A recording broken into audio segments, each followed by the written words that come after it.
গ্রীষ্মকাল সম্পর্কে রচনা লেখো। ঠিক এই রকম দাবি জানাতেন আমাদের শিক্ষকরা পরীক্ষার প্রশ্নপত্রে। আমরা সকলেই হামলে পড়ে সেটা লিখে ফেলতাম। কিন্তু এখন দিনকাল বদলেছে। আগে অন্যরকম গরম পড়তো, এখন অন্যরকম গরম পড়ে। ঠিক সেই কারণে আগে গ্রীষ্মকাল সম্পর্কে যেভাবে রচনা লেখা হতো, এখন সেভাবে লিখলে কিন্তু চলবে না। তাই এখন আধুনিক গ্রীষ্মকাল সম্পর্কে রচনাটা কি বলে দিচ্ছি। দেখুন, গরমকালকে শুধু গরমকাল বলে ডাকলে কিন্তু তার অপমান করা হয়। গরমকাল আসলে হচ্ছে একটা হারামজাদা কাল। আগে আমরা গরমকাল রচনায় কি লিখতাম? বৈশাখ ও জ্যৈষ্ঠ, এই 2 মাস হচ্ছে গরমকাল। কিন্তু এখন সালা শীতকাল বাদ দিয়ে সব কালই গরমকাল। আগে আমরা রচনায় লিখতাম যে সূর্যের তাপে নদী ফদি নালা ফালা খাল ফাল বিল ফিল পুকুর ফুকুর সব শুকিয়ে যায়। কিন্তু এখন কি লিখতে হবে? মানুষও শুকিয়ে যায়। গরমকাল পড়লেই টিভিতে বিভিন্ন রকমের বিজ্ঞাপন দেখানো শুরু হয়ে যায়। ধরুন, আপনি একটা ভীষণ ইন্টেন্স গুরুত্বপূর্ণ একটা সিরিয়ালের সিন চলছে, সেখানে দেখছেন নায়িকা হঠাৎ করে কালা হয়ে গেছে, সে কানে হাত দিয়ে সবার মুখের দিকে তাকিয়ে বলছে, আমি কিছু শুনতে পাচ্ছি না, আমি কিছু শুনতে পাচ্ছি না। হঠাৎ করে তারই মাঝে চুবতে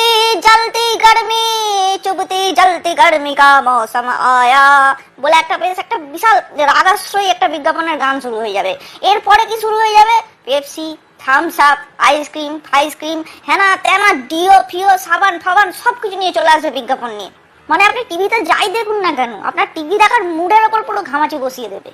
শুধু কি এই গরমকালে যাচ্ছে তাই রকমের বিভিন্ন রকমের রোগ হয়, যেরকম মাইগ্রেন, ফাইগ্রেন, সাইনাস, মাইনাস, এইসব তো আছেই। লোকে মানে সে হাগরের মতন করে আম খায়।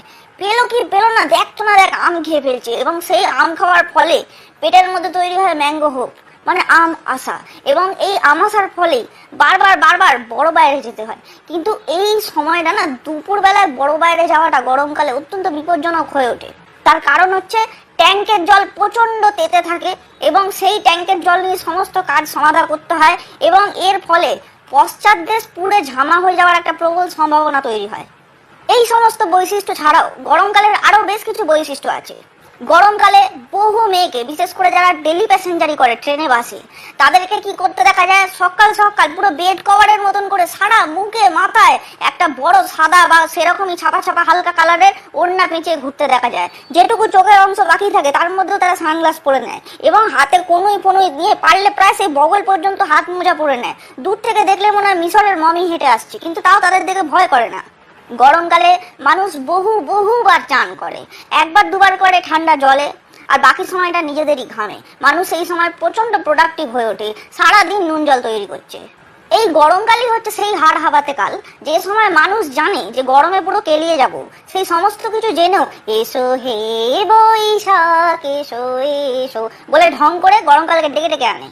গরমকালে বহু জনবহুল অনুষ্ঠান হয়, প্রচুর জমায়েত হয়। গরমে মানে ঘেমে নিয়ে যাবে জেনেও কিন্তু মানুষ ওখানে ভিড় করে যায়। যেমন নববর্ষ অনুষ্ঠান, রবীন্দ্র জয়ন্তী অনুষ্ঠান, এবং এই ধরনের জনবহুল অনুষ্ঠানে গিয়েই বহু রবীন্দ্র তাদের জয়ন্তীকে খুঁজে পায়, এবং পরবর্তীকালে গরমকালেই তাদের জয়ন্তীকে নিয়ে জামাই ষষ্ঠী খেতে যায়।